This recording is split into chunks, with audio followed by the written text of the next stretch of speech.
Okay, great. And I can also share my screen.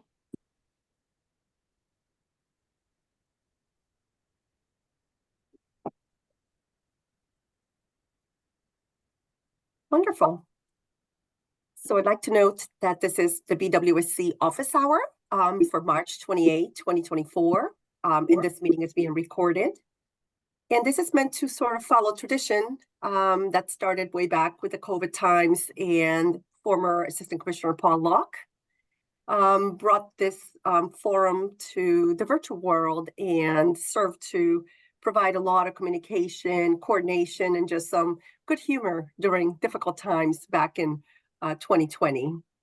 So we will be covering the following topics today. Again, welcome to this virtual forum. Talk a little bit about transition news, great news, something that Liz Callahan, former Assistant Commissioner, started. And I know it's really near and dear to her heart. The technical assistance grants, they're back, and it's wonderful, and they've been awarded. We'll touch on that. CAM updates, how could we not talk about CAM? Bureau of Voice Site Cleanup, new internal data management systems launch. We're going to talk a little bit about that. Life after epics. And then, of course, the 2024 MCP amendments and their implementation.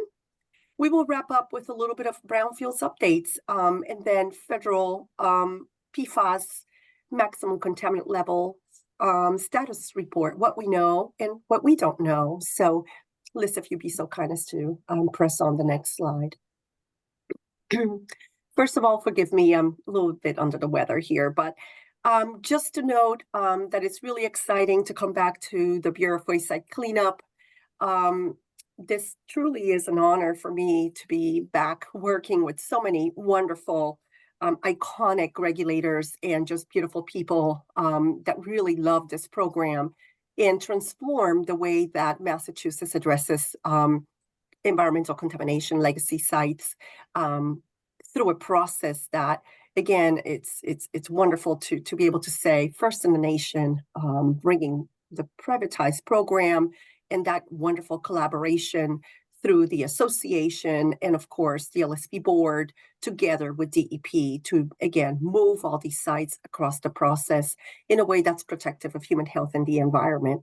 We owe a lot of that to Liz Callahan, the former assistant commissioner, and a wonderful person who devoted 38 years of her professional tenure and a lot of energy to really elevate this program.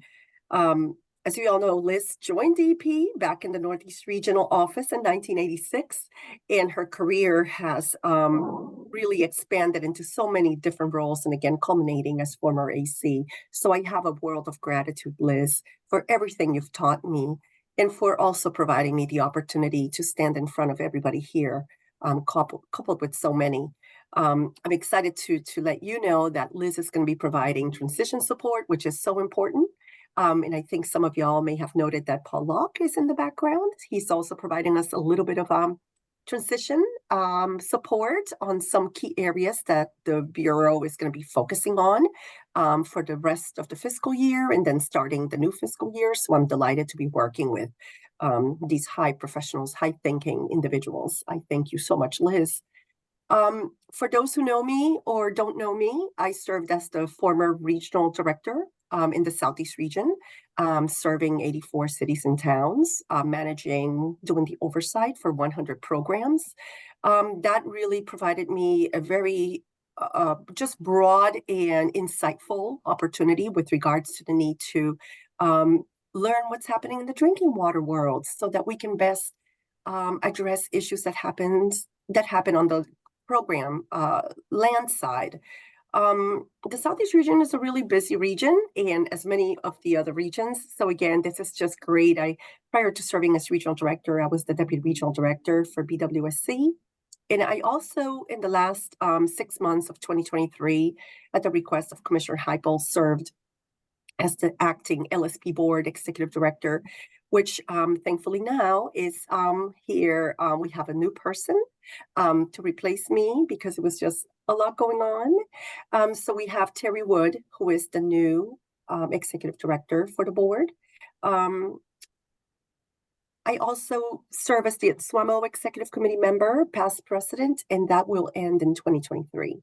And here I am coming to you as the new assistant commissioner. So again, thank you so much. We have some very important transition news also that cover a vast variety of different roles. Diane Baxter, who is the director of the Federal Grants Division, she's also a NUMOA board member. She is the new LSP board chair. So I really want to say thank you, Diane, for stepping into that role.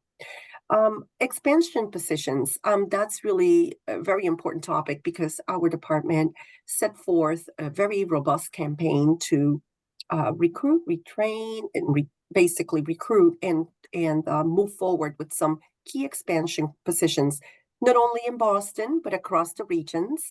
And so I come to you to tell you that we have been able to fulfill our desire to have a statewide PFAS coordinator. Mr. John Ziegler, who's the former Bureau of Wayside Cleanup Deputy Regional Director in the Western Region, is the new PFAS coordinator based out of Boston, and he will be working for Ken Mara. Amita Naik is also now reporting to the PFAS program within PPD. Abigail Anderson, she's a new environmental justice coordinator within the Brownfields program. So that is wonderful that we have the ability to have Abby providing much insight with regards to our mission to incorporate and be very pay close attention to environmental justice conversations and folding those conversations into the work we do. And across the regions, various positions were actually also recruited, and we've been doing a lot of hiring to support the regions also with these expansion positions.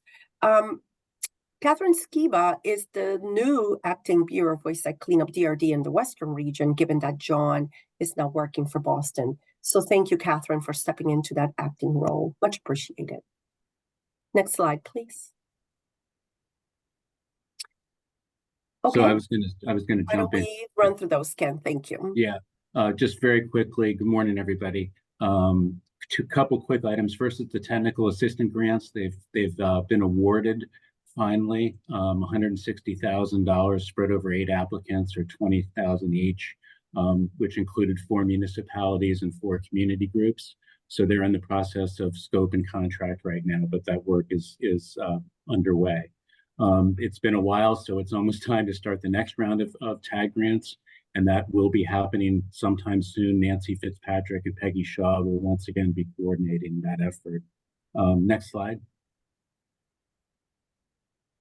As far as the CAM updates, we continue to post these semi-regularly every month or so, every couple months. The latest one went up a couple weeks ago for TO15. It's effective on June 15th, 2024. Clearly, buses are still coming in. Well, I think they're it's effective June 15th of 2024. There's not a lot of changes to it. It has to do with the analyte list. That used to be a complete analyte list that was required, and now it's only recommended to be consistent with other methods. So to date, we've updated 11 of the 20 CAM protocols. So there's still 9 to go, plus the PFAS CAM protocol that is being worked on to be created. And that's it for the CAM updates. If you have any questions, you can ask now, or we can move ahead to the next slide. And Liz. Okay. Okay, thanks, Ken. If there are no questions on that, first I wanted to mention something that's going on internally with the DEP's data management systems. This mostly affects our internal operations, but there are some aspects of it that you may be seeing with parts of our system that intersect with what's available to you in terms of, for example, our searchable sites right now. This launch has been long in coming. I've mentioned it here a couple of times previously, but it's the effort of many people, including the Matt Fitzpatrick, who recently retired, who led this effort over the last 18 months. And it's really replacing our old epics and Oracle systems that date back to the 90s. So it's a big transition, and it's been a big deal for us. And our staff have been in a test environment throughout the fall to try to see how this system would operate once it launched. But of course, there are always some additional fixes that need to be done once you get it actually out and running. So it was launched on Monday. So far, so good. There are a few things that we're working on, issues that have come up, but nothing fundamentally flawed that we're finding. This system allows DEP to enter our information, such as the forms we use when we take a notification directly, rather than having to upload them through EDP. And so it affects a number of our internal forms that we're using. What you might be seeing in terms of what it looks like from the outside is there is a difference now with searchable sites. Searchable sites used to list the documents, the supporting documents under that tab in under two separate tabs, one of the scan files and the files submitted electronically. Those now appear in a single file chronological order. There's also a short-term issue you may see if you're reporting a new release and getting a new RTN. We have an interim numbering system that is going to be using numbers that start at 40, is that 1,000, 400,000, 40, XXXXXX. That's just a temporary numbering system that will be replaced with a numbering system that starts with the what we're more familiar with, the 00, 50. For any sites that do get an RTN over the short term, however, that 40 number will be the permanent number. So we will have a couple of weeks worth of numbers that have that unusual numbering system. Other things you might be seeing, I heard of a glitch yesterday, and I actually clicked on searchable sites, and there's a pop-up box that came up that said something to the effect that it could not find the lat longitude. We're aware of that issue, and we're working on that. You can get around it. It won't prevent you from getting to the files. You just close out that box and you'll be able to access the information. But if you are seeing issues with things like searchable sites or other things that you suspect might be related, please contact Matthew Cogliano at this email address. Matthew's tracking our issues related to this waste site cleanup internal launch of our new management system. Are there any questions related to that before I move on? Okay. In terms of the 2024 amendments, so last month we had an advisory committee meeting. We covered some of that was just before the March 1st effective date, and we had previewed what we expected to have available and how we thought things would go, and they went relatively smoothly in terms of Secretary of State did publish the new MCP in a supplemental register shortly following March 1st. It was put in a supplemental register because it was so large. The hard copies are available, and you can contact the Secretary of State's office at that first link there to order a hard copy. We will be posting the unofficial version on our DEP website shortly. No one can provide the official version other than the Secretary of State, but MassDEP and other agencies do have permission to post unofficial versions. So we will be putting that on the page that many of you probably go to find the MCP. And I will show you a picture of the page I'm referring to next. But in the short term, before we have that reposted, I would suggest that you continue to go to the MCP implementation page and access the clean version of what we filed with the Secretary of State as the final regulation. On the unofficial page, as I'll show you, we've left a note that actually directs you back to the MCP implementation page until that unofficial version gets posted. We will, and I think this will be very helpful to people, when we do post that unofficial version, we're going to include bookmarks by subpart, so it should be much easier to use if you're accustomed to using the electronic version. We have gone through what the Secretary of State published, and we've found a small number of clerical errors. So when we submit regulations to the Secretary of State, they then redraft them, and we go back. We went back and forth with them throughout the fall and early this year to review their pre-published versions and catch any errors that were made. It's such a large document that inevitably we knew there would be some remaining errors. We're happy to report that they're small in number, and none of them are of any are serious, and we're going to be moving to correct them this week. So we'll be filing a notice of correction on Friday. I think that will mean they will publish those replacement pages in 2 weeks' time. And then once we have those replacement pages, we'll then be able to compile those new pages with what they published in the supplemental register to create that unofficial version that I've been referring to. So if this is the page I was talking about, we have these for all of DEP regulations. They all have a separate page and where you can get the download. So currently on this page, you will just find a note there redirecting you to the implementation page for the time being until we replace it with the unofficial version that will include the bookmark tabs for the subparts.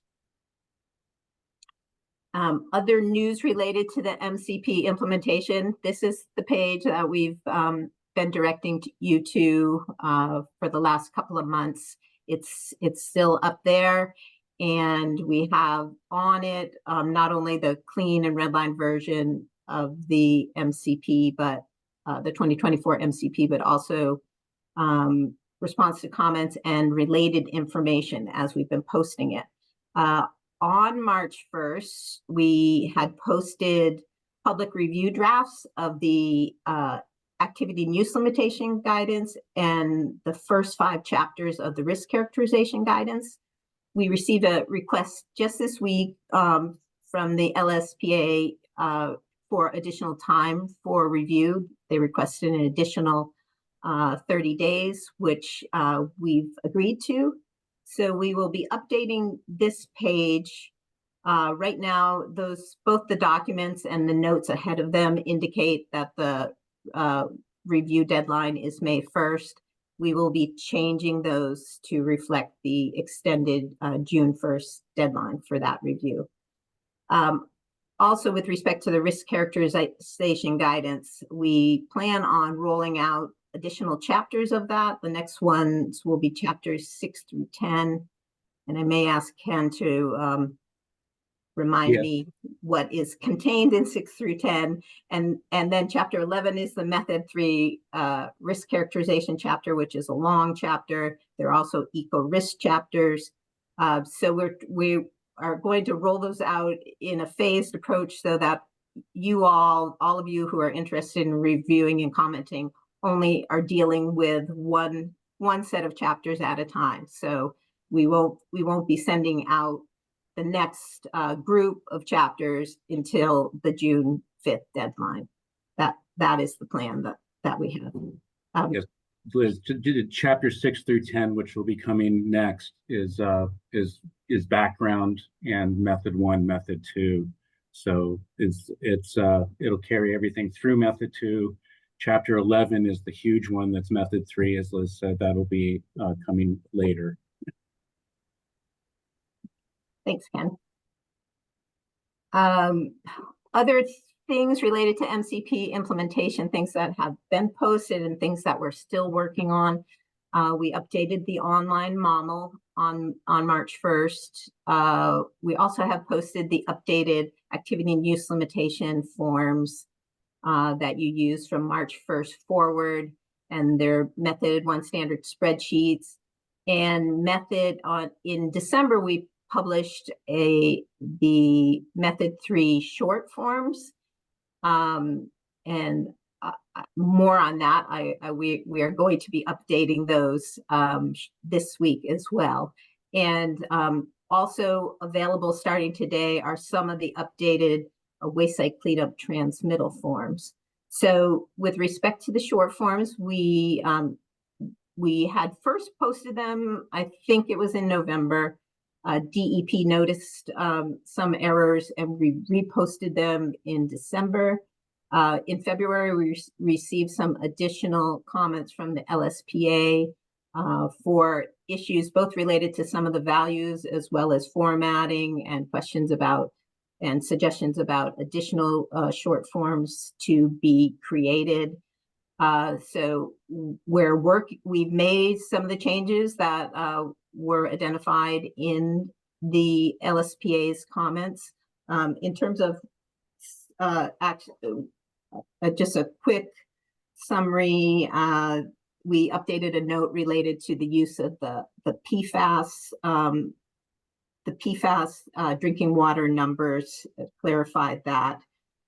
There were changes made to values related to RDX, trans 1,2-dichloroethylene, and chrysene and barium, and some other formatting changes.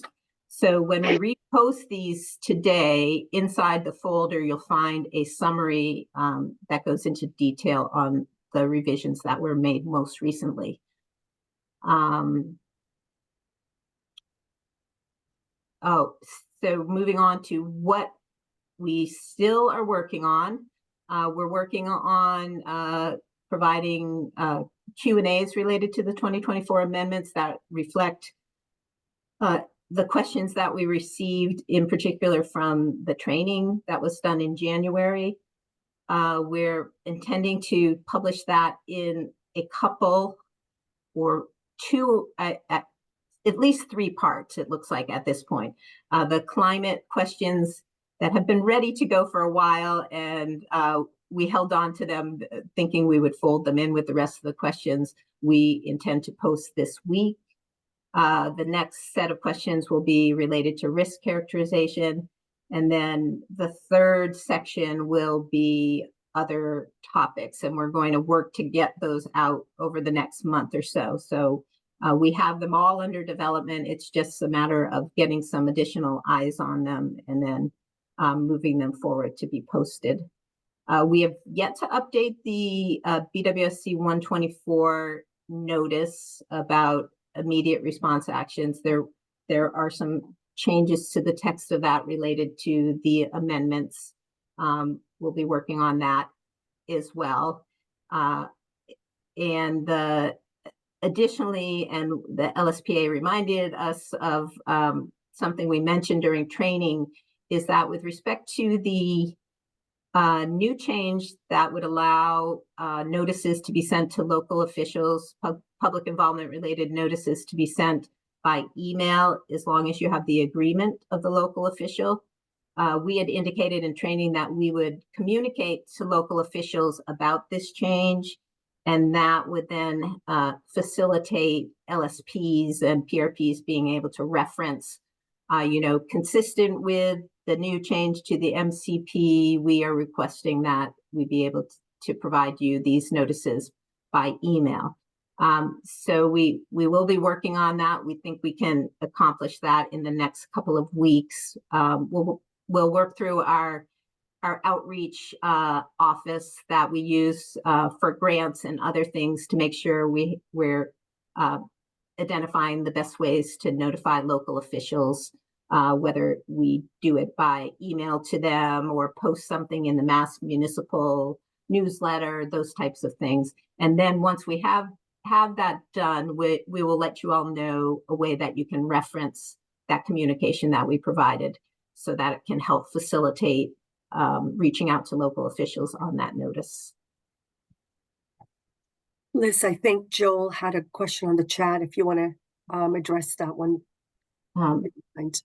Ken, is Ken still there? I can't see Yeah. the chat. Would what you're saying include PIP members getting notified by email?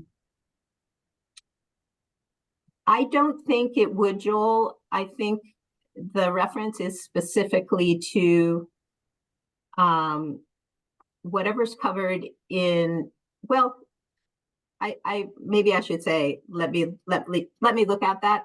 It's the written notice that is in 1402, I believe.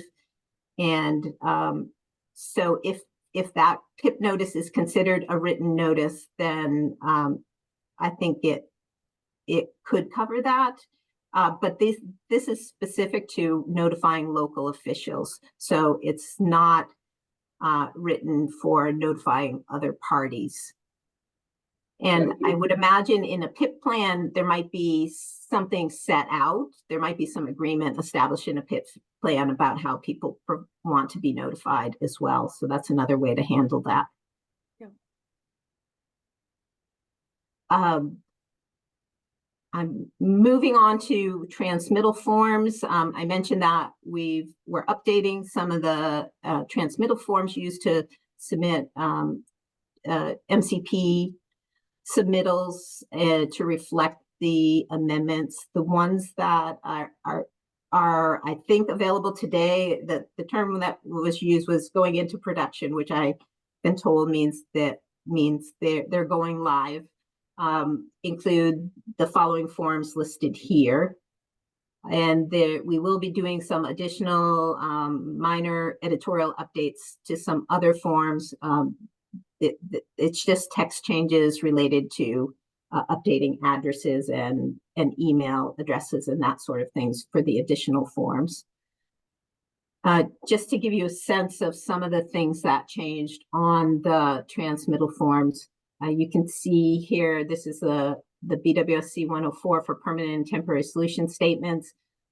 Additional boxes were added under the active exposure pathway mitigation measure to include the types of measures, whether it's addressing vapor intrusion or drinking water exposure. On the right-hand side, you can see under activity and use limitation, additional detail was added to indicate which corresponds with the actual reg provisions. In which way is the activity and use limitation being used to meet these requirements? So what specific use is triggering the use of the activity and use limitation? Other changes include on the BWSC 107, the tier classification transmittal form. There is a new provision that really clarifies that eligible persons or others can rely on a prior tier classification submittal or a prior phase 1 report. So that has been added to this form. And then on the right-hand side, there is a voluntary section. So the rules for this part of the form do not require that you complete it in order to submit and move on. But this is the same information that we now have on the permanent and temporary solution form related to capturing whether a site is considered brownfield site. We have moved this into the tier classification form because this type of information is really most helpful when a site is in the process of being cleaned up, or can be more helpful knowing this earlier on in the process of whether or not the site is a brownfields type site. It may be of interest to those people, developers that are looking to find brownfield sites. So we're including it earlier on in this form. And I'll stop before I turn things back over to Millie to see if there are any questions on what I just covered.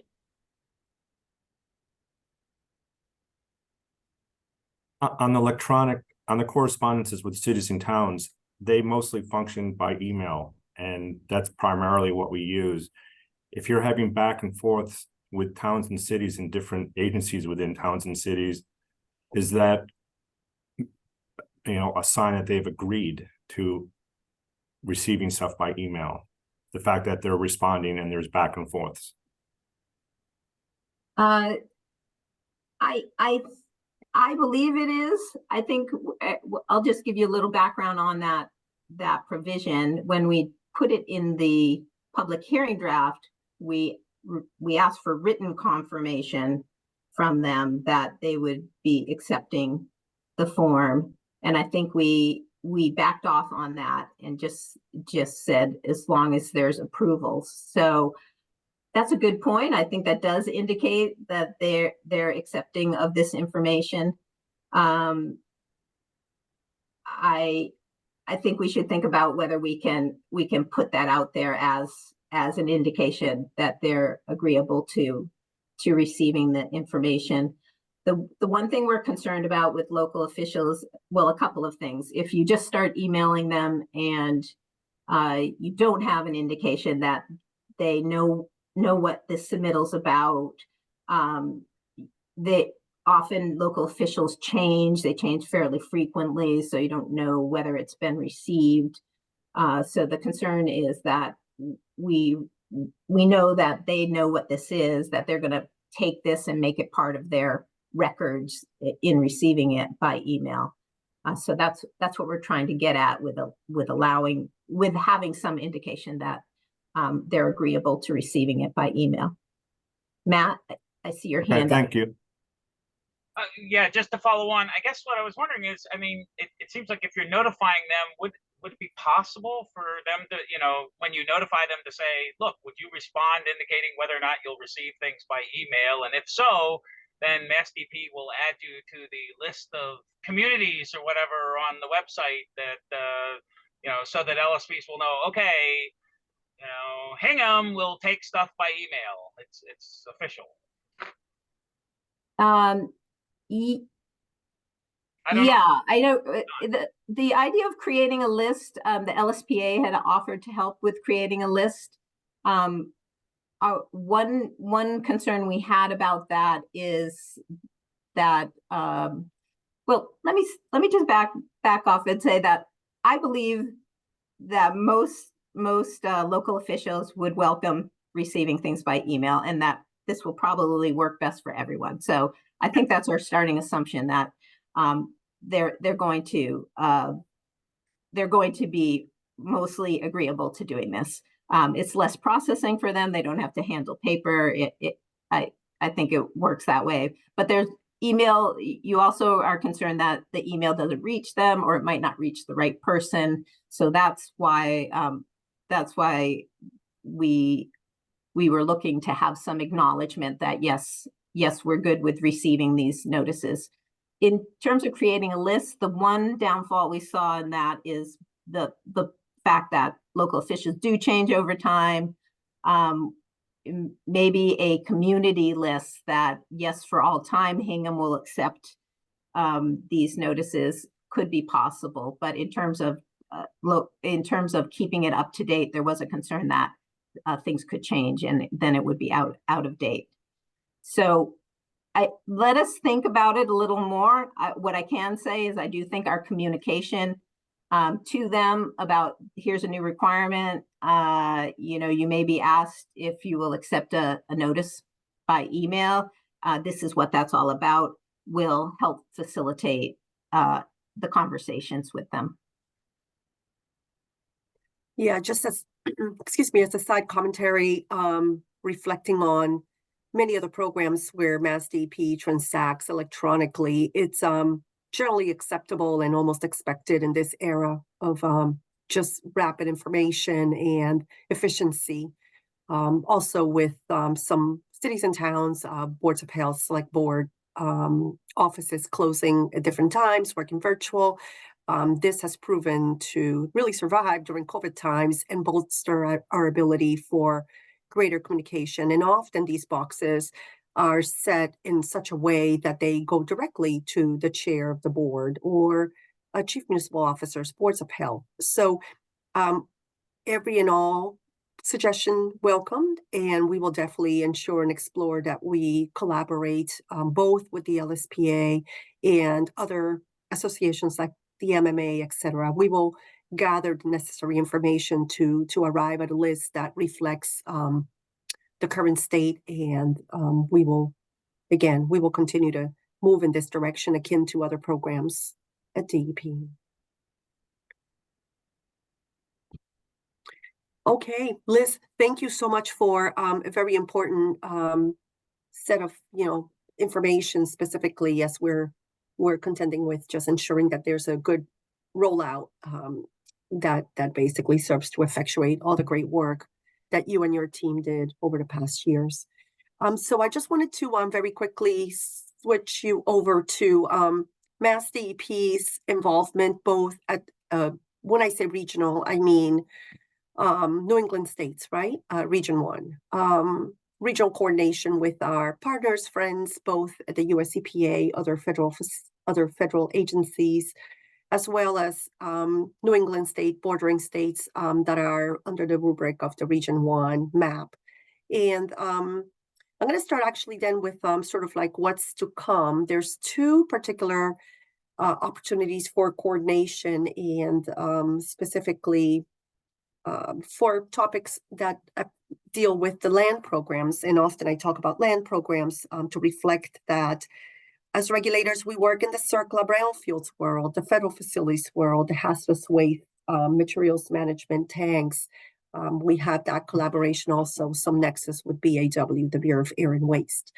And as such, at SWAMO is one of many, many associations that MassDEP is a member of. We belong to the ECOS, which our commissioner attends those meetings, and those meetings are exclusive for secretaries and commissioners across the nation and territories, 5 territories in the District of Columbia. We also, again, participate in SWAMO, which is the Association of States and Territorial Solid Waste Management Officials, and has important nexus with our ability to enhance and promote effective state and territorial programs and to effectuate relevant, basically keep track of any national policies for waste and materials management that could affect the way that we have formed our regulations and how we are thinking runs with our regulations. And if we see something at the federal level that warrants further discussion, that's the forum to raise it in a way that it's nationally heard. Specific to SWAMO, we will be holding the mid-year meeting in the Boston's Western Seaport District Boston Hotel. This meeting is going to be held from April 23rd to the 24th.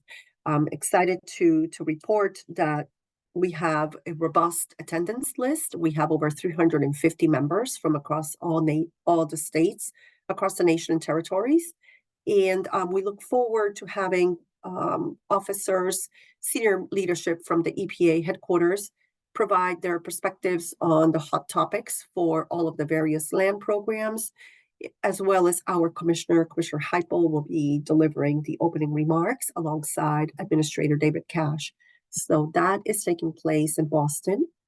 A little bit more specific to a very important function and mission of our program, Brownfields, NUMOA, which NUMOA is the New England Waste Management Officials Association, will be holding the Revitalizing New England Brownfield Summit, and that is taking place on May 29 and 30th in Portland, Maine.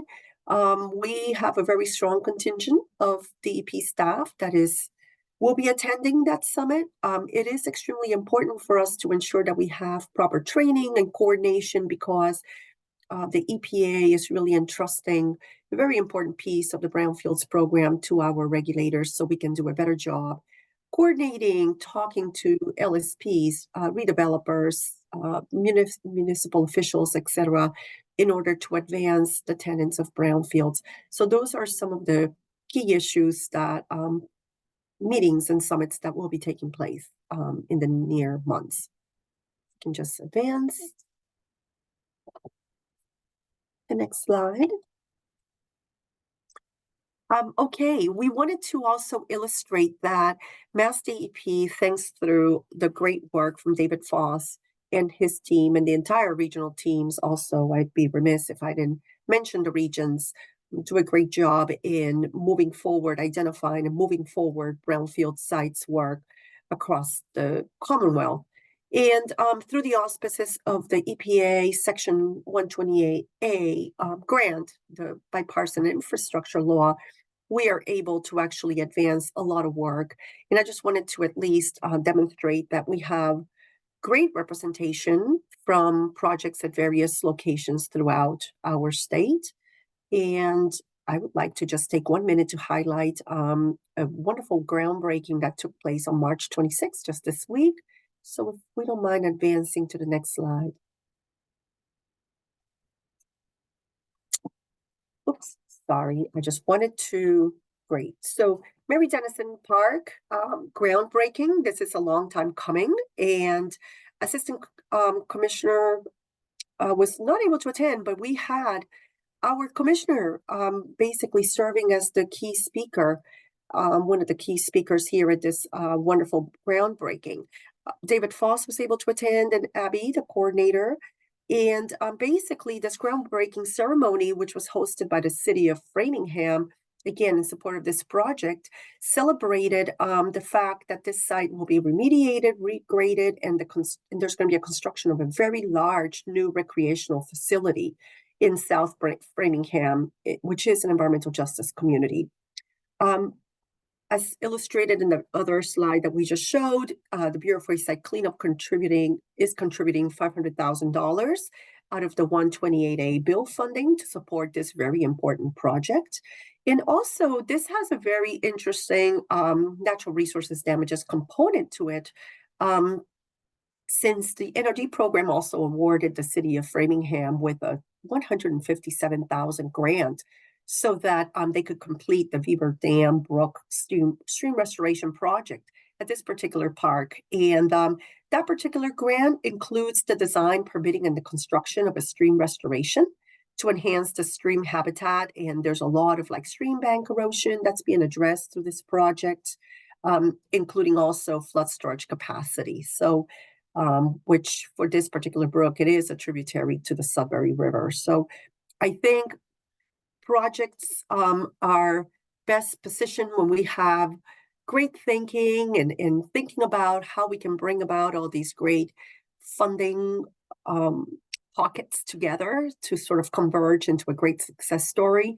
And I just want to thank very much everybody. If there's somebody in this particular chat session that had anything to do with this project, I know this is extremely important to a community that has been looking for this redevelopment, and we're just happy that this is working. And also, we want to thank MassWorks for their ability to also support by way of $1 million. So that's what we have. No chat would be complete if we didn't talk about the Forever Compound. We just wanted to make sure that we noted that we're kind of like in a wait and see mode right now. I think particularly the Bureau of Water Resources, in this case, is the one that is awaiting. And of course, what happens in the drinking water world affects the cleanup world. So here's what we know so far. On December 15, 2023, as you all know or may know, there was a final PFAS drinking water rule that was sent to the White House Office of Management and Budget, that's OMB, for interagency review. And this is the typical process that takes place. We are still awaiting the final MCLs from EPA. So typically what happens after 90 days, reciting at OMB, it comes back to EPA. They just resolve any potential comments, or they just accept every single comment and then roll it out as a final rule.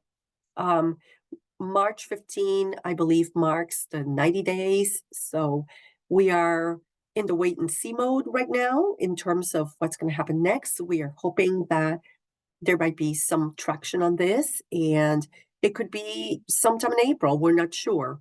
But I think we just need to pay attention to any potential press releases or any potential regional, meaning within the New England or other parts of the country, or national forums where this information will be actually rolled out, articulating the new final MCLs, the maximum contaminant levels, which will fortify the proposed drinking water rule. So again, in summary, the EPA, as you all know, proposed this rule. It would be setting the drinking water standards for the 6 PFAS, including the PFOS and PFOA, the 4 PPT, which we understand would be the most stringent number thus far across the nation. We're waiting for that to happen, and then I think that all the states across the nation territories have the latitude to meet or beat that number. And then there's the other 4 additional PFAS that are proposed to be addressed via a process that's titled the Hazard Index Approach. So the punchline, MassDEP, BWSC cleanup standards, addressing the groundwater. We would need to obviously consider the new drinking water standards into the work we do.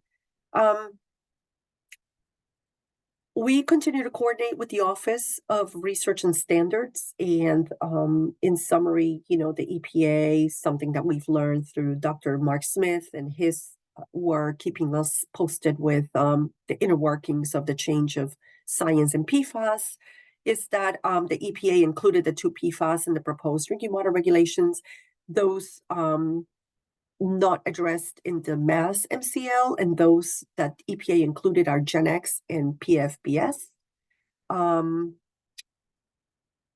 therefore, there's some other particulars that we are trying to match up what EPA is rolling out, and what we may not have right now to better determine how to move forward with developing numbers that are protective of human health and the environment. So we will continue to keep you posted, and clearly all eyes on PFAS.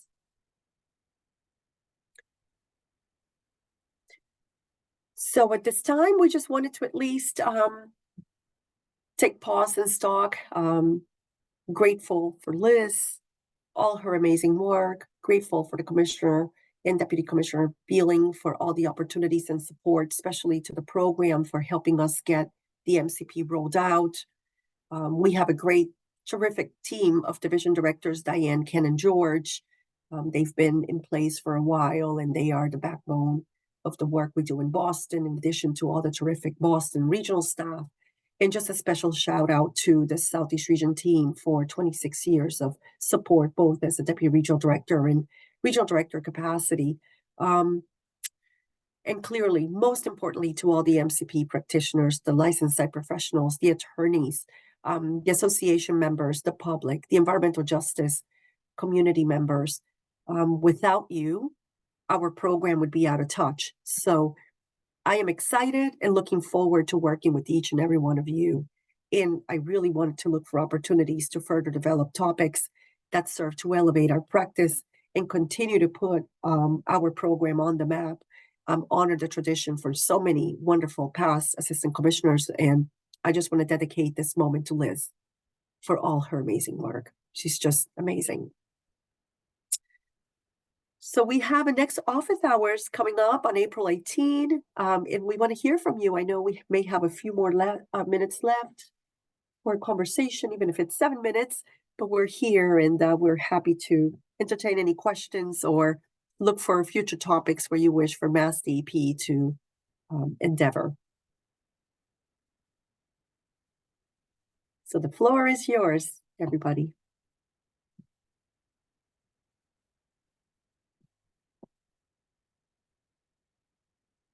And we can always count on Paul Locke. Not me, although Millie, obviously you find that this is a very shy and quiet group. You rarely ever speak up, and you should have no problems with them. That was fine picking up, just so everybody knows where everything is. Cool, great. Thank you, Karen. Oh, this is great. Abby, you were at the Denison Park grand, opening, and actually, kind of like the groundbreaking for many great things to come. And if you just want to say hello and introduce yourself, all of the regions and Boston bureaus now have an environmental justice coordinator.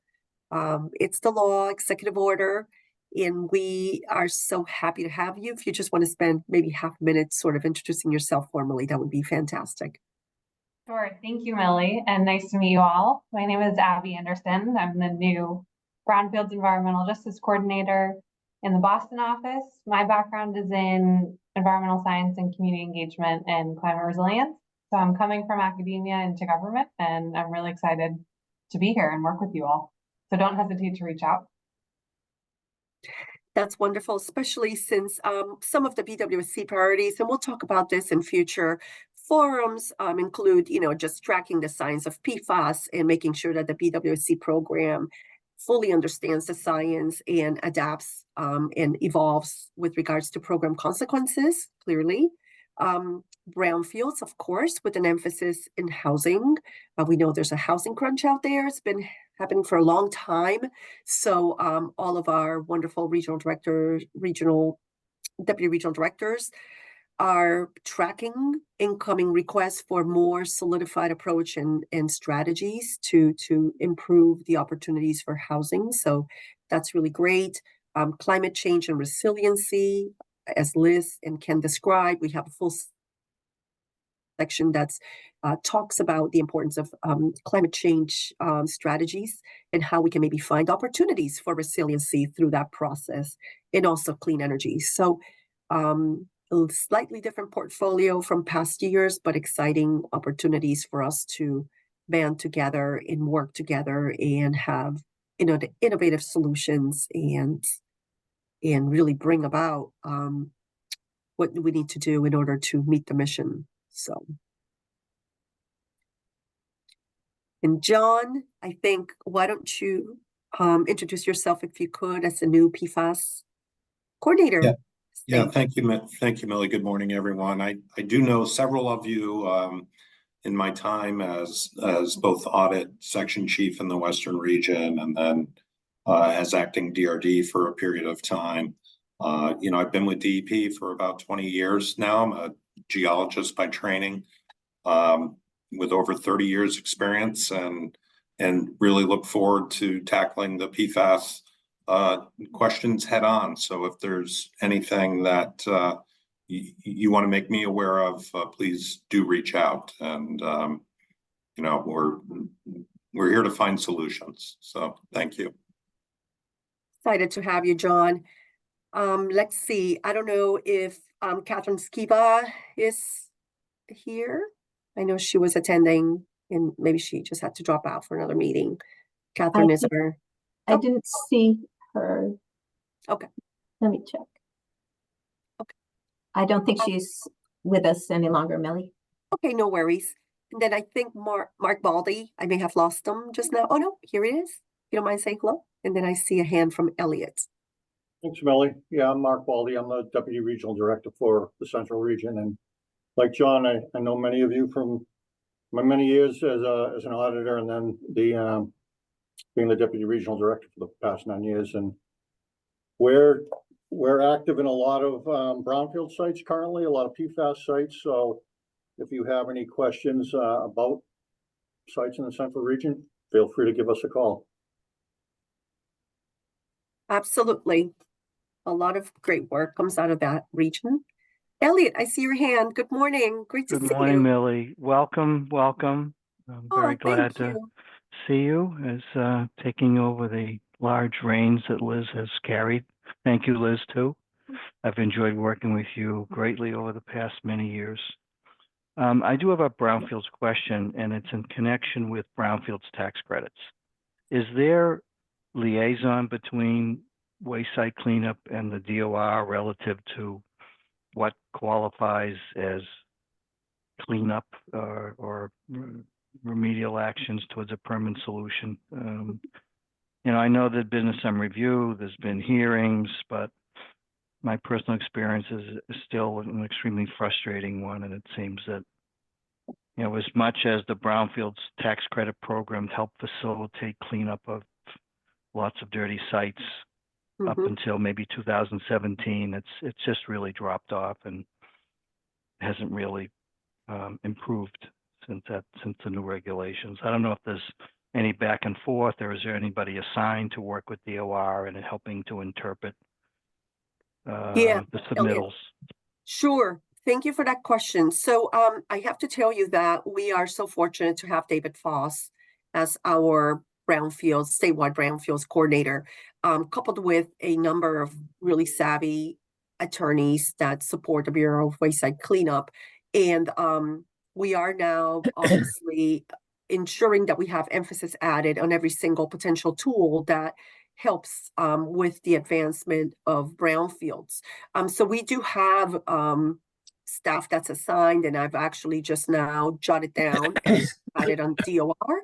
So that way we can bring back a little bit more information. Maybe we can have like a special, next time we get together in this forum, talk a little bit about the tools we have and the points of contact. And obviously always feel free to reach out to either David Foss, myself, the deputy regional directors across the region, if there's one specific site that you believe would benefit, or if you just have a site in general and MassDEP can help you map out all of the various partners that are there to serve. I always remember the Brownfields program is one that is not just DEP. We have a family of numerous federal and state folks at the table that, and we are happy to bring that concentrated effort to ensure that we have, if it's a CNTS that's needed with the Attorney General's office, or if it's DOER, or if it's EPA, etc., MOBD, MassWorks, all those outfits, we will be happy to ensure we have the right mix of agencies and the concentrated work. So I see Paul Locke, his hand also is raised. Yeah, just from kind of historically, and I can't really speak for going into the future, but first, DOR has hired our technical staff experienced in MCP, Valerie Thompson from our Northeast Regional Office. They stole her away from us, which is a good thing for them. So she is there, and a lot of the questions about how the MCP is interpreted is, I think, now kind of in her hands. And I think DEP has made it clear that we are there to answer specific questions that DOR may have in interpretation, kind of at their request. We do not think it's appropriate in the past, we did not think it's appropriate for LSPs to come to DEP with issues about DOR. The tax credit program is DOR's program. They operate under their specific statute, and just like we should not be kind of interpreting or second guessing what DOR is doing. So we try to be helpful in answering their questions, but we cannot be put in the middle with LSPs coming to us and asking about specific DOR responses or decisions. Yeah. And one last thing, MassDEP has worked in the past. Liz and I have sat in on a couple of years ago, the round of meetings with the former lieutenant governor looking at that. And as you know, there were changes that were implemented then, one of which was hiring Val. And I think they're still in the process of kind of working out how they're interpreting and how they're implementing the new regulations. So hopefully things will, to the extent that it has slowed down, or I don't know what kind of the actual experience is for the LSP and the PRP community, but I think it is still evolving. Yeah, Paul, I really appreciate that. And in no way, shape, or form was I attempting to or even representing that we would speak for other agencies. We never do that. It's been my experience that we have had successful initiatives, brownfields initiatives, where we actually strive to bring the concentrated effort and representatives, particularly for projects that are very meaningful for a municipality, particularly, say, transforming a certain block or downtown or things like that. And at that point in time, you know, chief municipal officer, for example, may say, who do I turn to? And then we point to all these various corners of government, both state and federal, to assemble a team that can best support a project. So from that point, that's pretty much our relationship to try to have that collaborative approach to addressing brownfields. But again, as Paul very wisely reminds me and everyone, we never speak for other agencies.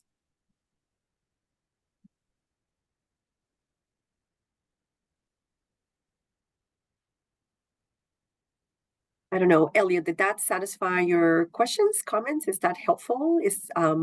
We'd like to make sure that if there's an action item here, we can jot it down. No, it sounds like it is what it is. Yeah. Well, we'll touch base and see how things are moving now that this is on our list. Thank you. All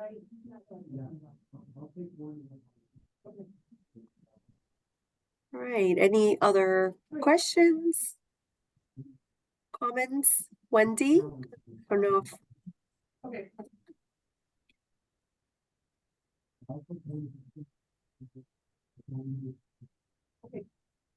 Dan? Okay. All right. Well, I just, again, want to thank everybody for taking the time. I know everyone's super busy, both MassDEP staff and also, of course, our wonderful external stakeholders. Without you, we would not be able to do what we do on a day-to-day basis. Thank you for bringing forth your comments, questions, which are always, well received and extremely important for us to remain true to the mission and ensure that if there are pathways that are there and that best serve the ultimate goals, I really appreciate when there's a conversation about a potential obstacle, questions.